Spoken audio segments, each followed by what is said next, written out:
Welcome back, everybody, to the Nutritional Revolution podcast here. We're super excited for you guys. We have Rebecca Rusch with us. Thank you so much, Rebecca, for joining us. Hi. We are super stoked. So our listeners have heard your intro, your amazing bio of these accomplishments you've had through your career and life. But now they're going to hear some two truths and a lie. And let's see if our listeners can stump us or outsmart us through this. So why don't you break those down for us, Rebecca? Okay, so these are some firsts. I have a first descent on the Grand Canyon, Mm. 300 miles on a riverboard, which is Oh, basically a glorified boogie board. okay. I have a first female ascent on the nose of El Capitan. Wow. I was the first person to ride 1,200 miles, the full length of the Ho Chi Minh Trail. Okay. Okay. Um, okay. Did I I stump you? well, I feel like I mean, because I'm trying to remember because we'll talk about this, but I watched the Blood Road film, that is the Ho Chi Minh Trail, right? That one. So maybe you were the first to ride a bike. Is that what was that? Okay. And I feel like maybe that is true. Like that is accurate. Um, I did not hear of any climbing stuff in my research. So I feel like the Grand Canyon riverboard situation could be true. Um, I'm gonna go with the El Cap as the lie. What do you think, Amanda? I just have to say that through the Grand Canyon on a riverboard sounds absolutely insane. I did it in a boat once. Wow. I I'm just gonna go with Kyla. I'm gonna just team up with you here. Okay. Or okay. The El Capital guy, but I'm stumped. Yeah. Okay. I think we might be on the right track, but we'll find out. We'll find out at the end of the episode. But for our listeners, hang tight on that one because I'm also on the edge of my seat to hear what the stories behind these. But Rebecca, why don't you take us back a ways? Tell us a little bit about like your upbringing, what got you kind of into sports, getting outside. I mean, you're involved in all kinds of different sports, so share a little bit about that with us. Yeah, I've done a lot of different sports throughout my life, sort of 9 lives or 8 lives really with a lot of different sports, all in the the endurance type phase. But yeah, sports have been a lifelong thread for me, regardless of what activity I was doing. And I found athletics in high school, joining the cross country running team. And I was in a non-athletic family, like there wasn't any background. And I just kind of joined the cross country running team at the prompt of my neighbor who was older than me and was on the team. And she was like, it's fun. You'll never get fat and you'll get a free sweatsuit. And as a young girl in that age, like we all have sort of insecurity, body issues. We want to make friends. You want to fit in. And so I was like, okay, I'll try that. And it was a cool tracksuit, like cotton kind with the hoodie. Nice. So I joined the cross country running team, and really that changed the trajectory of my life. I've been an athlete ever since, competing, on the world class level in many different sports. But it all started with running in high school, and I really found a community and friends. And I found that I really liked being out on trails, and like I loved cross country a lot more than track because it was like Mhm. this exploratory, like every course was different, so there were a lot of things wrapped into that hit me as a young age of loving to go exploring, loving to feel the strength of my body and making friends and seeing new places. And that has kind of been a through line throughout all my sports and all my, even now, it's like that is still the reason I, go out and do these adventurous things. Amazing. But that Do has, you? from high school, it went to rock climbing, it went to paddling, uh, it went to adventure racing, cross country skiing, backcountry skiing. And now kind of my main thing is cycling, but I still do a lot of those other sports. And like I said, all kind of with the ultra endurance sort of theme. And I'm actually getting back to running a little bit more in the last few years, because it's a good activity I can do with my dogs. So I'm sort of coming full circle, and I might do a short ultra run this summer. It's one event. I've never really competed in running since high school. So I might get back to doing some more Oh trail my running. gosh. Good for you. That's amazing. How has your body handled all of these sports and activities over the years? I think blessing. I've only had one major injury that actually is pretty recent, and that was a concussion and TBI 2.5 years ago that I'm still kind of dealing with recovery with. That's been Mhm. quite a long recovery. But other than that, I've not broken a bone in my body. And Wow. I've had a really sort of injury-free career. And I attribute a lot of that to being a multi-sport athlete and doing a lot of different things, because a lot of athletes that I see, if they're just runners or just cyclists, you end up really kind of developing sort of bad posture and overuse in certain areas. So that is one thing that I always encourage people do, is like, even if you're a cyclist, go running or go skiing or whatever. And so Yeah. many runners find cycling because they're injured, and that's the first thing they can do after they have a knee replacement or whatever else. Right. So yeah, I've been, knock on wood, pretty injury free, with the exception of that concussion that, I'll be honest, it really did kind of put me down pretty hard. Yeah. And I'm Shoot. just in the last 6 months or so starting to feel a little bit more like myself and getting back more to a regular fitness routine. But it was Yeah. a year and a half, 2 years of some really, really tough recovery for that. Yeah. Was that a bike related crash? Yeah, I had a bike crash, and it was a hard crash on my head, on my helmet. But I didn't have a brain bleed. I didn't have structural injury, but just really, knocked, and I didn't knock myself out, I didn't lose consciousness, but the recovery was really long and slow. And I'm gonna do a podcast series about it that I'm working on now, that'll come out in early September, kind of about my journey and then the science and some things I learned, and basically to help people Yeah. who have a concussion. Because I was really surprised by what I didn't know, what people didn't know. There wasn't good advice for recovery, but and so I'm working with another podcaster to actually put together a 4-part series. So that'll come out in the fall, and I'm really excited Okay. about using my experience to help other people who might fall and hit their head. So Yeah. Yeah, certainly.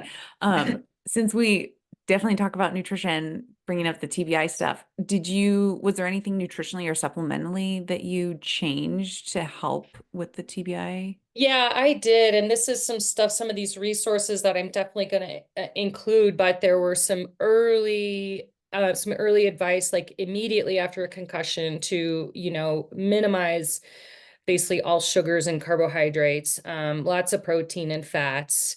That's an initial nutritional thing.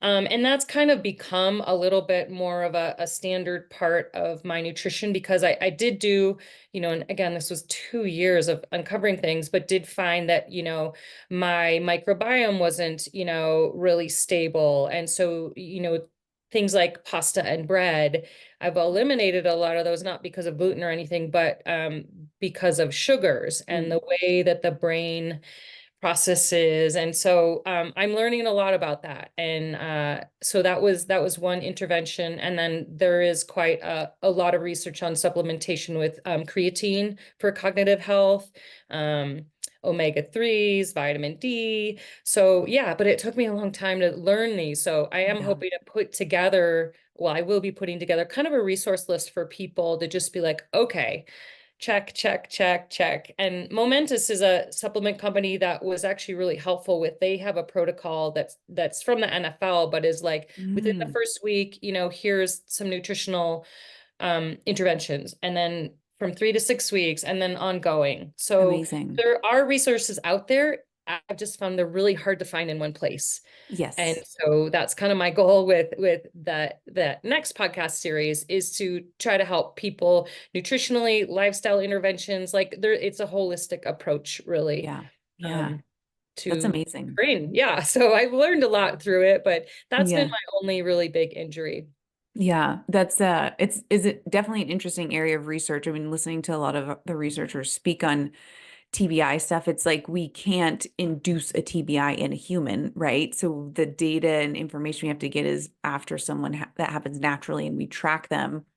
And unfortunately, they do that to rodents to like get it in that population to see. But yeah, it is a very tricky area of research. But yeah, I'm very much familiar with like the omega-3s and the creatine area as well as a beneficial piece. And that's cool that Momentous does that. That's really cool. The like progression of that. Amazing. Yeah, it was really helpful. So yeah, people can stay tuned for that. I'll share it with you when it comes out. Yeah. 'Cause, yeah, I just want to help people, Yes. and help people have maybe a little bit more streamlined recovery than I did. Yeah. Oh man. What were some of the symptoms or like side effects you were noticing or struggling with in the like year following?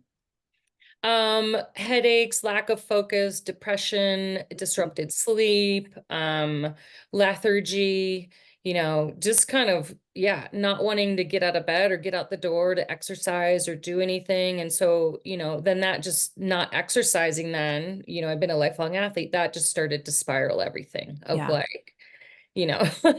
So so yeah, it was a tough turnaround, but I'm Yeah. on I'm on the sort of upward spiral of it now. Amazing. And I learned a lot. But yeah, the Yeah. symptoms were pretty like super unexpected and really long lasting. Yeah.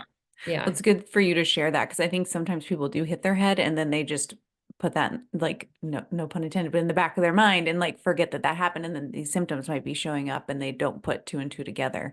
Yeah, So yeah, I think that's super exactly. helpful. So talking about cycling, starting with running and then all the different sports in between, was it like, oh my goodness, I can get farther on two wheels than I can on 2 feet? Or what brought you to the cycling side of things? Yeah, it was, I mean, I came to cycling really out of desperation. To be honest Mm, with you, it was my least favorite sport. I hated riding the bike. It was part of adventure racing, which was a multi-sport, mhm. long distance expedition type racing where you'd run and bike and navigate and ride horses and all that. And the biking was part of it. But I always hated it because Mhm. I wasn't any good at it. The equipment seemed really like just too complicated for me, and I kind of hated it, but I ended up one fall, it was probably 15 years ago. I did an adventure race and a friend of mine was killed on the race course by rock fall right in front of us, and a teammate was injured, and then right after that we lost our main title sponsor for our team. And so it was like all this stuff came crashing down, and I was just like, okay, I'd been adventure racing full time as a professional for 10 years, and then was like, it's over. Like, Mm, my motivation, I don't like, my friend just died. We mm, lost our sponsorship. Like, I don't know what to do. And some girlfriends were like, let's go to 24 Hours of Moab, which was a 24-hour lap race, mountain bike race in Utah. It was like fun course. And you're like, let's just go ride bikes. It was just four girlfriends. And I was like, okay, I'll go. And we went to the desert, and literally I was so bad technically on a mountain bike. I cannot emphasize this enough. Like, the format of a 24-hour race, it's a relay. And so we have four people, you each do a lap, you hand off, you do another lap. Um, and all the technical sections of the course, I had to get off and run because I mm. couldn't ride them. Like, I could basically ride on fire roads, and that was about it. And so I'm like, fine, I'll go hang out in the desert with my girlfriends and go camping. And that was super cool. But I ended up having the fastest lap times of any female on the course, even though I was running the technical sections. And Amazing. my husband, he was my boyfriend at the time, he was crewing for us because he had been doing 24-hour solo races already. And Wow. he's like, maybe you should maybe do this. Like, there's a 24-hour solo race coming up. And I'm like, I'm so bad at it. But he's like, you're good at staying up all night. You have your nutrition dialed for ultra endurance. Like, at that point, a 24-hour race was kind of short for me because I was used to doing 7-day long Wow. adventure races. So I'm like, I can do anything for 24 hours, even if I have to run my bike. And I think that because I had the pacing, the nutrition, the endurance, the mindset for it, the first race I went to, which was a month later, he crewed for me. I beat everyone, including the men. And I was still running the technical sections, like not really able to ride a bike. But I just go really hard on the easy sections and then jump off and run my bike on the technical sections. Yes. Um, Amazing. yeah, and then my second race was 24-hour nationals and I won that. And then my third race was 24-hour worlds and I won that. So So that badass. kind of just launched this second part of my career that I thought my sports career was over, and I was like, I'll go to the desert with my girlfriends and I'm going to get a real job.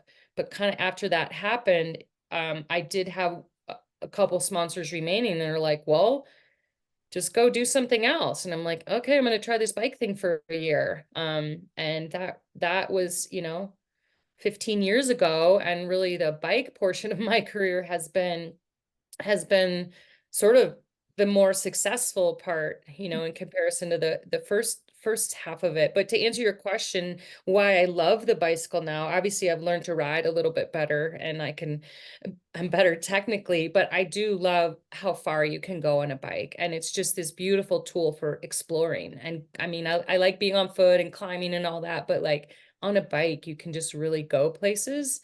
Yeah. And it's this worldwide, wherever you go, it's this universal just vehicle that people understand you're a traveler, Mhm. and like in Southeast Asia, there's more bikes than cars. And, races I've done where I'm like wherever I am in Italy or Laos, or you show up on a bicycle and people you don't need any language. They just welcome you because they Yeah. know you're on a journey. And I just kind of love the design of it. It's a vehicle literally that has,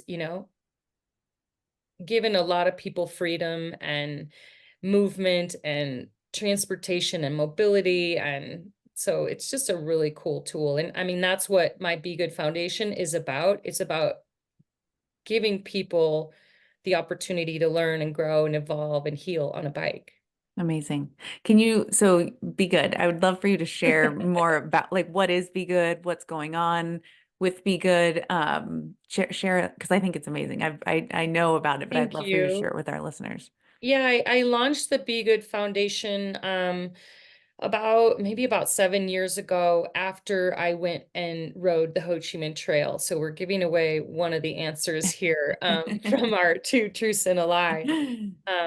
But I went to ride the Ho Chi Minh Trail through Vietnam, Laos, and Cambodia to find the place where my dad's plane was shot down. He died in the Vietnam War, and we had these map coordinates, and I sort of had this idea to put together my career as an expedition athlete and see if I could go do this huge adventurous journey, but then also connect with my dad in that way. And so after I went and did that ride, we had letters home from him from the Vietnam War, and he signed them all with the words "Be Good." And on that ride, I really felt like I could do a lot more with my sports career, my cycling, all these podiums and world championships, that there was a bigger purpose for me and the bike and sports than just being on my own podiums. And so I came home and launched the Be Good Foundation in his name, and really uh, the goal is really to help people heal and grow and evolve with a bike. And we do a lot of different projects, whether it's getting bikes to school kids in Africa so they don't have to walk to school, or we work with a lot of military who are using the bike for healing, paracyclists, young girls, cognitive health and recovery, mental health. And so there's a lot of ways that we use the bike and different groups that we work with. But that's the goal of it. And really I came up with that thought of my dad was really telling me there was a bigger purpose to my riding. And one of the big revelations along the Ho Chi Minh Trail that I feel like he showed me was that there's still a ton of bombs left from the Vietnam War from 50 years ago that are still killing people in Laos. And so our sort of founder story and one of our main projects is we fundraise to clear more bombs along the Ho Chi Minh Trail to make that place safe for the people who live there. And I really feel like that was my dad called to me. He had remorse about, he wrote in his letters, remorse about the war and dropping the Mhm. bombs. And so I discovered that on my bike and was like, okay, well, I can do something about this. And then I can also get more people to get on their bikes and do cool projects and to heal and to grow. And so that's what it's about. We've got independent scholarships for individuals. We've got grants that we work with other organizations that are using the bike for evolution and change. So we've got a bunch of cool little things going. And I feel like I'm doing what my dad asked me to do, which is to be good. Yeah, So it's amazing. that's Full the story. circle. Yeah, exactly. That is very neat. And then talking about the Ho Chi Minh Trail, you did a film, Blood Road. So Mm. certainly, if our listeners have not seen that, where can they go watch that? Yeah, Blood Road is the document. It's a documentary, won an Emmy Award, and it's all about my journey on that ride. And I rode with a Vietnamese woman. It's a cool story. It's not, just sort of bike porn. It's really kind of a beautiful historical Mhm. story, and then sort of hopeful towards the future. And that is on Amazon Prime or on my website. You can link directly to it. It's on Red Bull TV as well. But yeah, on Amazing. my website, rebeccarusch.com, you can kind of follow that thread and get to the film Blood Road. Perfect. We will link that in the show notes for the Thank you. listeners too, if you guys want to check that out. I highly recommend it. And then you mentioned kind of taking it back a little bit, the ultra endurance stuff, 24-hour versus 7-day. You had nutrition dialed. I have to dive in. What is nutrition like on a 7-day race versus a 24? Does it change? And what does that look like for you? Yeah, it's really interesting because early on when I was doing adventure racing, I sort of had this theory that like I'm doing so much work that I can just eat comfort food. I can eat Swedish fish, pizza, gummy bears, peanut butter pretzels, whatever. And Yeah. that was sort of early days of just like eating whatever. Hmm. And then probably 20 years ago, I got some education in nutrition. Really, when I started cycling, I started learning more about, and I kind of say garbage in, garbage out. And, you can have your comfort foods for sure that are like happy foods, like maybe you eat some Hmm. gummy bears, but they're not nutritionally going to really support you. That's more of like an emotional food. Yeah. So now it's more of a mix of, learning a lot more about the amino acids that are needed and some of the sort of, it used to also be that like you need protein if you're doing ultra endurance stuff, and it's like, well, no, you really need a certain amino acids that, so I did learn a lot, and it was actually really cool. And I've worked with Goo Energy for a long time, Yeah. and they were really the ones that kind of helped educate me on what is gonna be energy producing for the body. And Mhm. then, some of those happy foods that are there too. I will say a lot of the rides that I do. So I guess I'll say I've shifted from, gummy bears and eating whatever to realizing that if I put better fuel in, I'm going to get, better efficiency out. Right. And so I'm pretty semi-regimented on making sure I do have, I have kind of a formula of like, if it's X amount of hours that I'm racing, this much hydration, this many calories, and then this many electrolytes and sort of the extra bits. Hmm. Um, that are good for you. So that's a pretty standard formula I have. What changes from like a 7-day long event to a 24-hour to a 100-miler, like moving to Leadville 100 from 24-hour races, that was that race like 7.5 hours long, which was like a total sprint for me. Yeah. So really what I find is as you move to higher intensity across this sort of spectrum, um, I need, I can't consume as many solid foods, Mm. just because of digestion. Like I on a 7-day week-long thing, I might be eating, stopping at a restaurant or stopping in a village in Laos and eating rice and chicken Hmm. and eggs and whatever they have. I might be sitting and eating a full meal.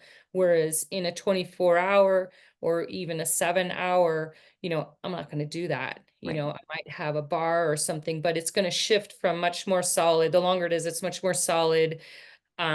slower digesting food, whereas as the faster I get, I need real simple, sort of easily digestible liquid calories. I really like goo Roctane, Mhm. which is a powder mix that I bring with me on almost anything because it's lightweight, and I guarantee I know I'm going to get all the nutrients and calories and everything I need in that one little packet. Yeah. Because a lot of the racing I do, if it's an expedition somewhere out in the world, or even in Idaho, or I'm going bike packing, you can't carry enough food for 3 or 4 days. And so you're relying on gas stations and, whatever else you can get. So often I'll bring some of my staples, like I might bring 7 days worth of Roctane and, a few things like that are powdered and light. And then you have to fill the gaps at a gas station or at some random restaurant that may or may not be good food. And so there is a little bit of a balance when you do these long expeditions of trying to choose the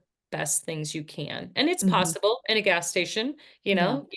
I look for nuts, I look for the least processed thing I can find, you Mhm. know. And that usually does my digestion better, is Mhm. if it's more in its original food format, then that seems to be better. But that said, Yeah. I'll eat cold pizza.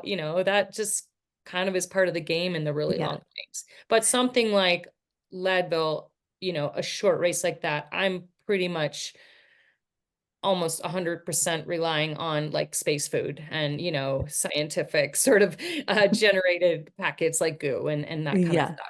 Yes. Um, has there been any like very odd things you've picked up like at gas stations that you have eaten? Oh my gosh. I mean, some of them are pretty bad. Like, oof, kind of makes me feel sick to even talk about it. I was I will like, say, like, chocolate milk is really good. Like, there yeah. are things in gas stations that you can get, or those green juices, Hmm. that you're kind of getting maybe some nutrients in Yep. there and stuff like Yeah. that. Probably the weirdest food stuff was, really big nutritional challenge. One of the races I'm most proud of and most recent in my career, the 3 years that I did the Iditarod Mm. trail invitational, not with dogs, not dog sledding, but on that same historic trail, they have a human powered event that is running, biking, or skiing. And I've biked the 350-mile version 3 times Wow. and in winter. And so you're hitting temperatures of -40. You've got lots of layers of clothes on. Your face is often covered because it's so cold. You can't have any skin exposed. So that was it was the biggest nutritional challenge I've ever had in my life.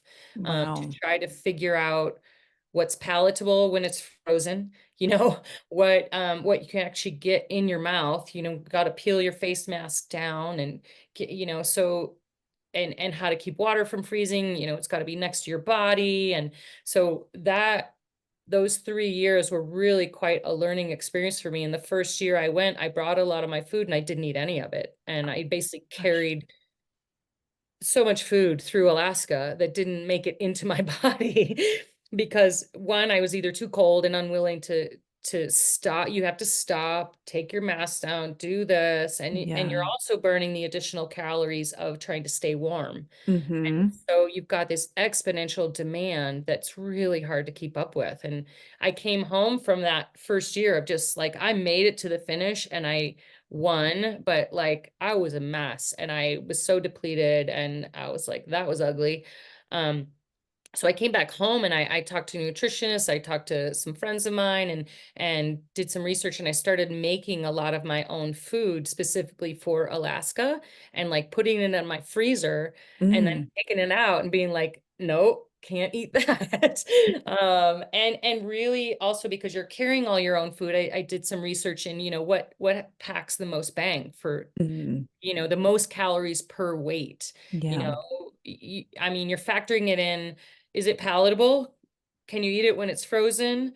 Does it have a lot of calories and is it lightweight? Yeah. So all of those factors, which for a lot of bike packing you're doing, but you're adding in the freezing factor, which which is quite different. Yeah. And because you're only taking so many bites of food, so you want each bite to have maximum density. So that was pretty cool. I learned a lot, and that was just in the last 5 years. And so I've started making some of my own little date balls and, things like that. And, nut things, macadamia nuts have the most calories of any nuts, Nice. so it's like, if you're going to carry it, take the one, and if you can eat it, Mm-hmm. but like almonds don't have that many calories. And Mm. so that was kind of a really fun exercise. And it's not hard to make your own little trail snacks, which is Mm-hmm. actually kind of cool. Yeah. So I don't do it all the time, but definitely for something really specific like that or bike packing, I actually have a recipe on my website of like my favorite little trail cookies that I roll into Perfect. a ball. And, I make them all bite size. So I don't Mm-hmm. have to take a bite because it's frozen. I just Yeah. put it in my cheek and then it's, eventually thaws out. That's great. That's Yes, genius. that was it was a really cool experiment because I was like, I'm not gonna survive out there next year if I can't eat. And so Yeah. year 2 and 3, I did a lot better with nutrition, and it was actually really cool. That's awesome. And I Yeah. found bacon. Bacon, I made like 2 pounds of bacon before I went, and I would put like 4 slices is 400 calories in a little Ziploc bag, super lightweight, super palatable. And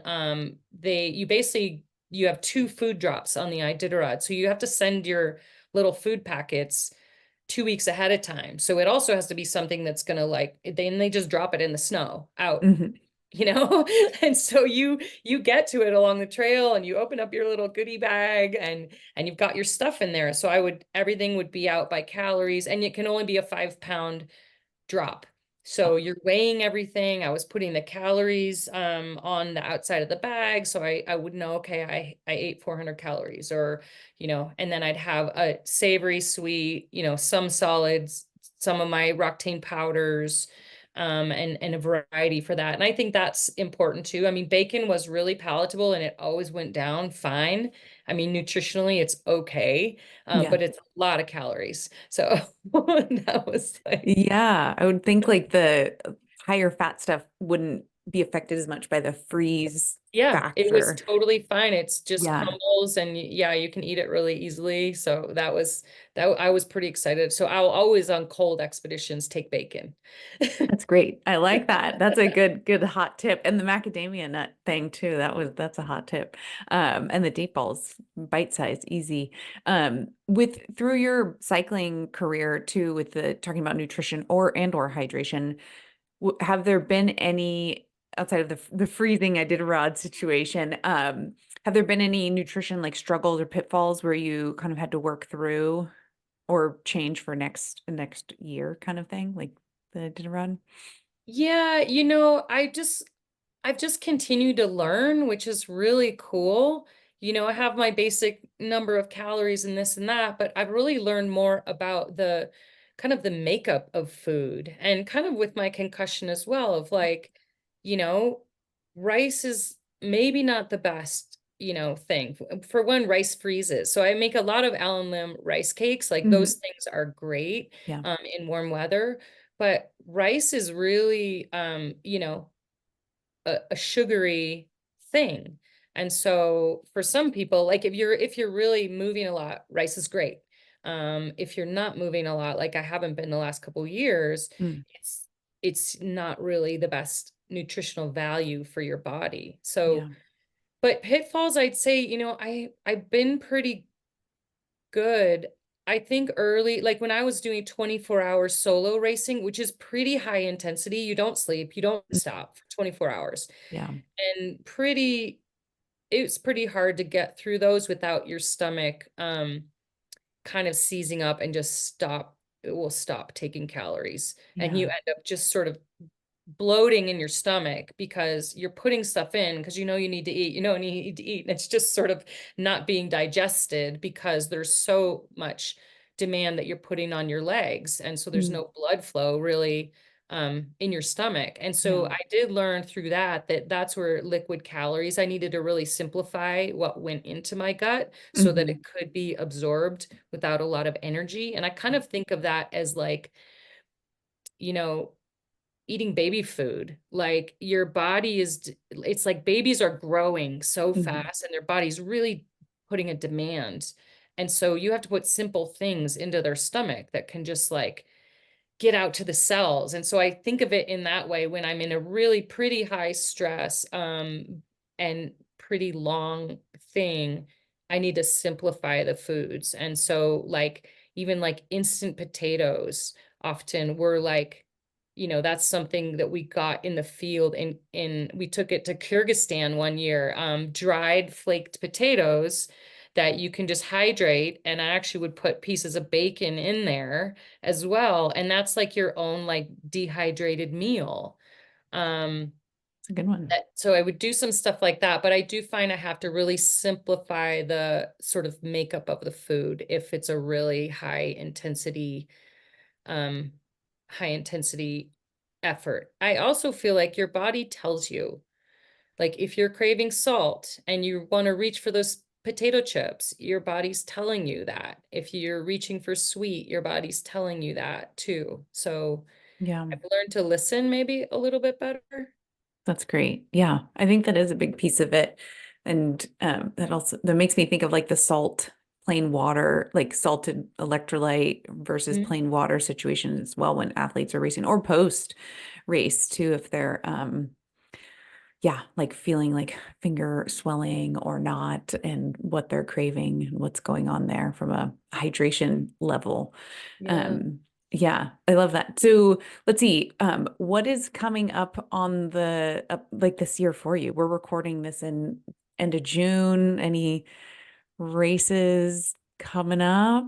Well, I have some cool bike packing adventures in Idaho. So I'm Oh, really into going exploring on my bike right now, in my home state, because nice. there's so much here I haven't explored. So I've got some of my own personal bikepacking adventures. I'm hosting a women's bikepacking thing in Amazing. July. That's just like a group of Idaho women. It's a free group and Oh, to kind of share my knowledge. And of course, Private Idaho is coming up, Rebecca's Private mhm. Idaho. So that's a big gravel event that I host Labor Day weekend. Amazing. So I'm pretty excited about that. This will be year number 12 Oh my of gosh. that. I know it's been going a long time. Wow, that's great. Yeah, Yeah, and like I we said, I might do a running race this summer in Idaho, and I've been getting into stand-up paddleboarding as well. awesome. The you said the running race might be an ultra distance. Is that what you? Yeah, it's a 30K here called Stand Hope Ultra. They have a 30, a 60, and a 100. And, Wow. it doesn't sound like a lot, 30K, but it's really mountainous. And so it's pretty rugged, which I think will be good for me because I think there's a lot more walking, Mhm. and hiking up peaks and things Power than hiking. like straight out traditional running. Yeah. So yeah, I thought I would start small, atypical of me. Usually I would sign up for the longest, most difficult thing, but I'm trying to respect my concussion recovery and all that and just be kind to myself and go like, Yeah. okay, I've never done an ultra run, so I'll do the shortest distance. It's Yeah. totally fine. There you go. There you go. Step in slowly. And Yeah. what does training look like for you on a like a weekly schedule right now or day to Yeah, day? it's a little disrupted. I mean, typically training kind of follows a general pattern of like 2 days a week will be shorter, harder days, like Hmm. Tuesday, Thursday intervals, and then something longer on the weekend. So that's kind of the backbone of, Hmm. how I've done training for a long time. Hmm. And then the rest is sort of, filler, so to speak.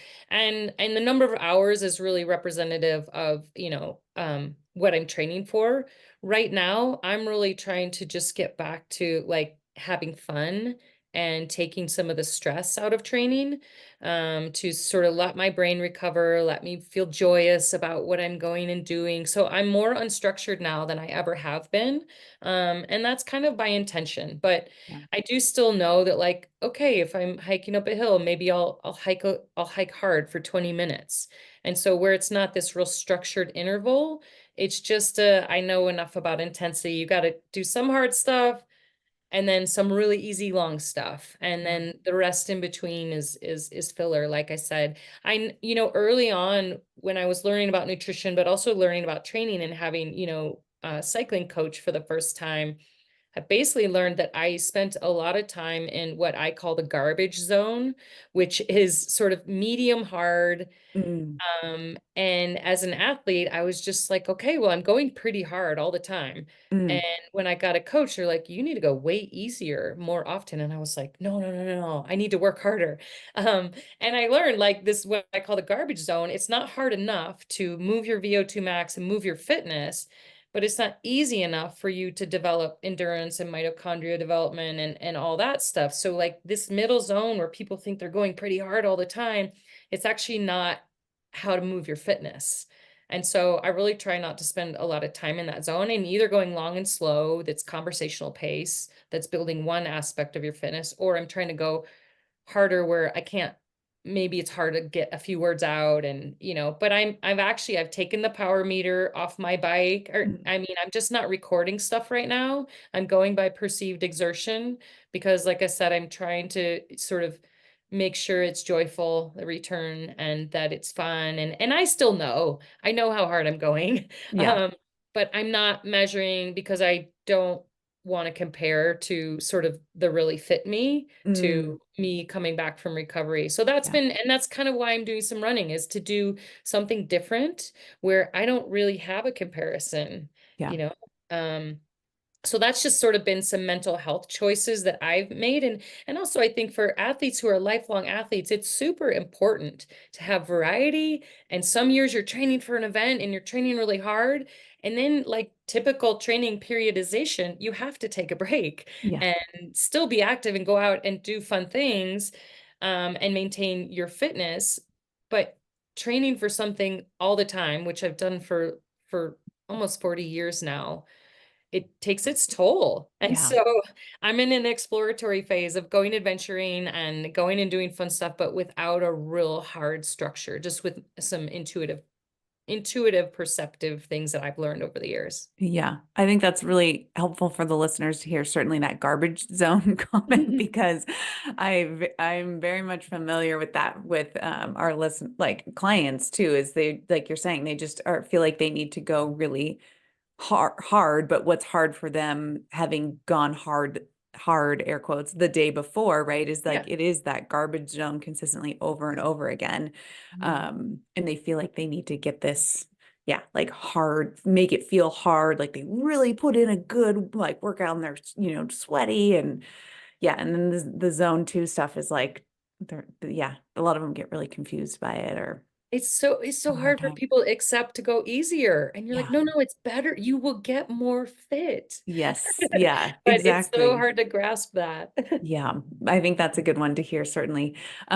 So let's see. You might be running an ultra, or you're training for an ultra. And are you doing any strength training stuff too? I I see. am. Yeah, Yeah. I have a little bit of a home gym that, like most of us, after the pandemic, we got a few more things at home. Hmm. And we also live in a pretty remote area. So yeah, I do probably a couple of days a week of strength training.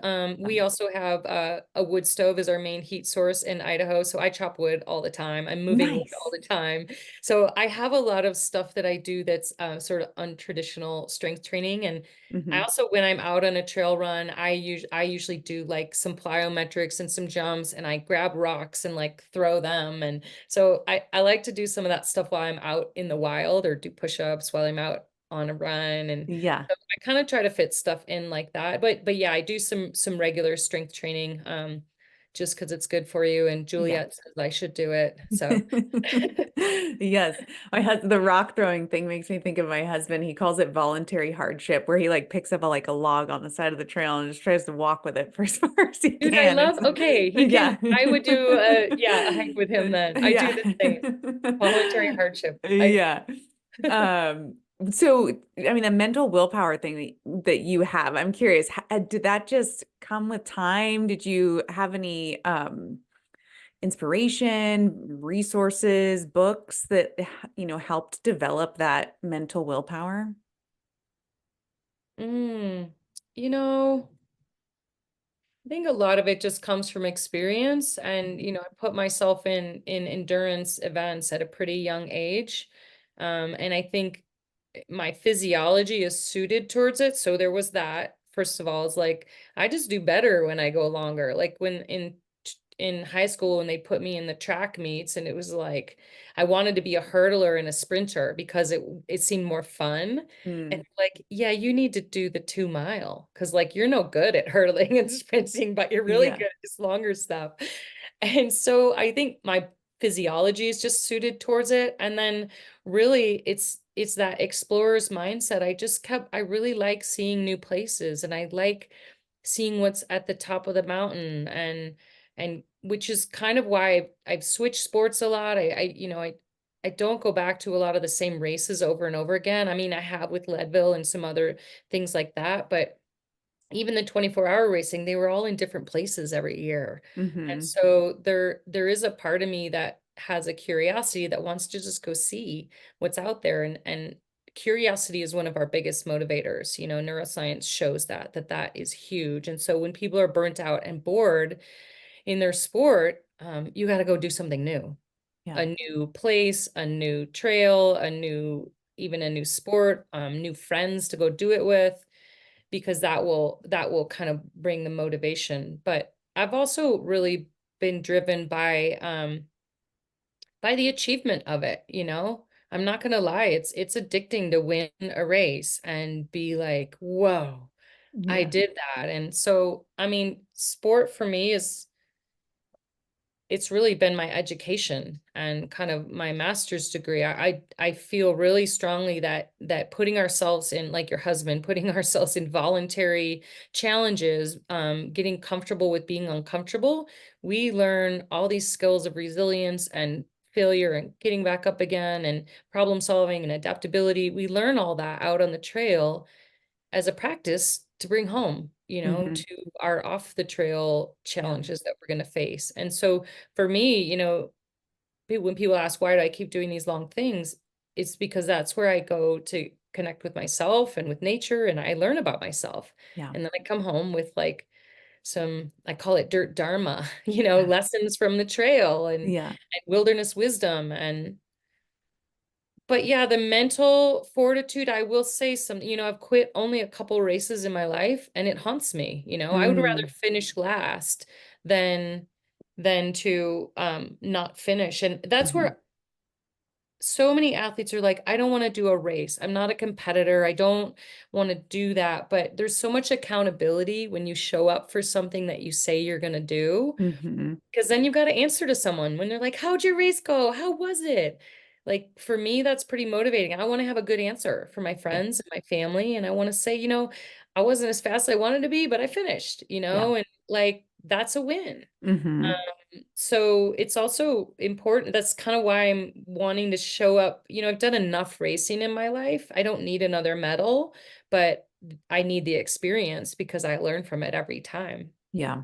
That's great. I love that. Well, we are getting close, so that's a good one to finish off on before we jump to your two truths and a lie reveal and potentially some Oh, fascinating yeah. stories here. So let's see. We had that you were the first descent on the Grand Canyon on a riverboard, the first female ascent on the nose of El Cap, and then the first to ride the 1,200-mile Ho Chi Minh Trail.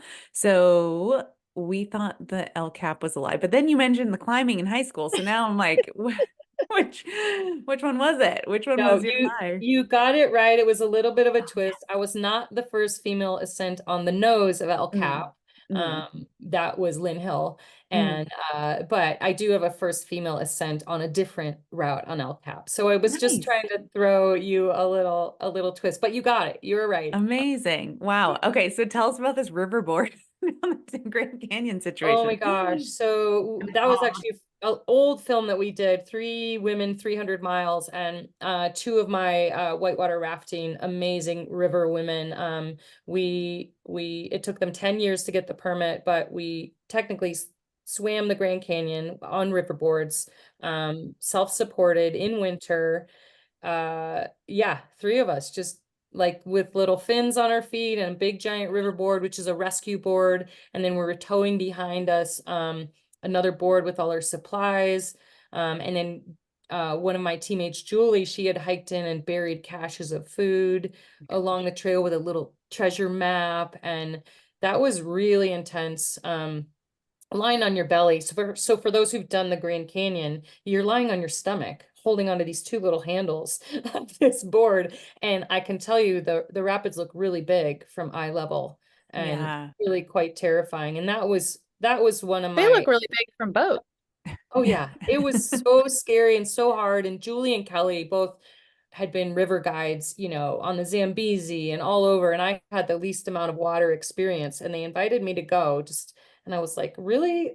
And they're like, look, you're tough as nails. Just come with us. Just follow our lines. And it was a really, really big education for me, and dealing with the cold. And that was one of my first really, really hard expeditions in Wow. kind of extreme environments, and fully self-supported in winter. So if something happens, you're self-rescue, you know, you're getting yourself out of there. And Yeah. I like those kind of committing things. It's kind of what I liked about Iditarod is it's really committing, and it's up to Mhm. you, you know, Mhm. to sort of be your own self-rescue. Wow. But it was Yeah. really cool. There is an old film called 300 Women, three women, 300 miles. That I think is on my website that we can find. And Meryl Streep did the intro for Oh, us, cool. because one of my teammates, Kelly, she was the stunt double for Meryl Streep in the River Wild. Oh my God. Um, yeah, so Wow. she did all those big rafting scenes and everything. That's so cool. Amazing. Man, were you in wetsuits too, or like to stay warm?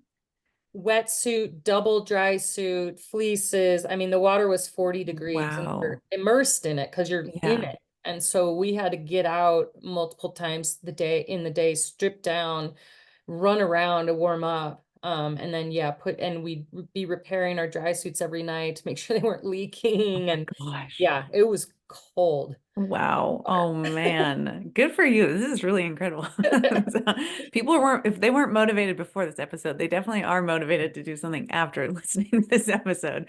Okay. So I want to be mindful of your time here. Where can people find you, follow you, sign up for Private Idaho, your women's bikepacking event? Like, what can Yeah, they do about yeah. Thank you. All of my stuff is on my website, Rebecca Rusch, rusch.com. And I have a Substack too that I've started, but you can get to everything from my website, and social medias are all my name. And yeah, we've got a bunch of YouTube videos that are educational and people wanting to get into bike packing or other stuff like that, or motivational. Cause I mean, my goal now, I mean, I'll always be an adventurer, but I also want to be an adventure instigator for other people. And Awesome.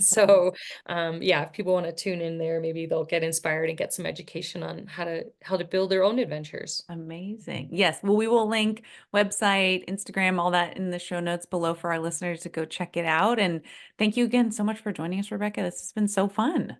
It was amazing. Thank you. I loved it.